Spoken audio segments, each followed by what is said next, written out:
In 1945, reaching the moon was an impossible reality. By the 1960s, it seemed more real than it ever was before.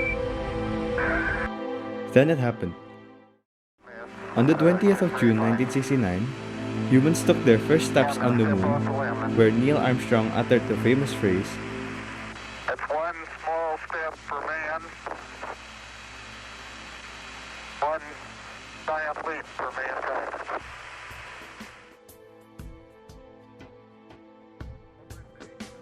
The first and second stage of the Saturn V rocket carried the third stage assembly to orbit.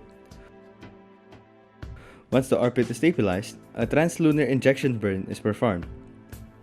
The TLI burn increases the spacecraft's velocity, changing its orbit from a circular low Earth orbit to a highly eccentric orbit, which intersects the moon's orbit. The third stage is then detached, and the Lunar Excursion Module, or the LEM for short, is docked to the surface module. The LEM then nears the moon, performing a lunar insertion burn. At this point, the LEM can detach from the surface module and perform the lunar landing. Down a half. 30 seconds. Forward.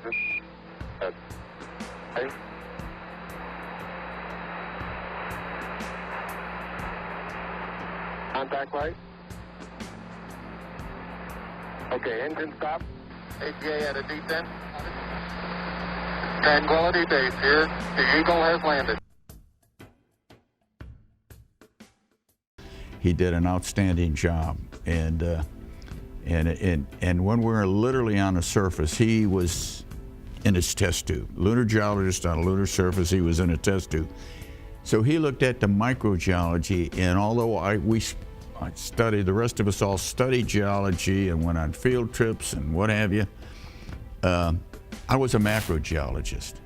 I didn't really care where the pebble came from, I cared where the mountains came from. So between the two of us, we were able to put a picture together, and I think it worked out very well.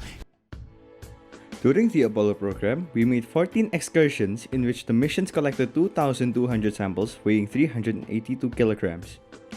We also did some experiments on the moon, such as placing lunar ranging retroreflectors, LRRR for short, to measure the distance from the Earth to the moon. We also brought video cameras, which captured these amazing images of the Earth.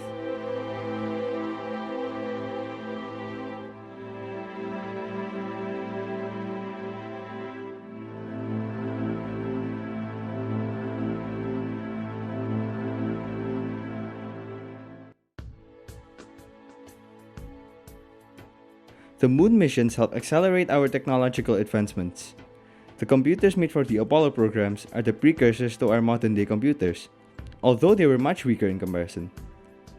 Many more technological innovations were made, such as precision valves, which are used to control fuel flow.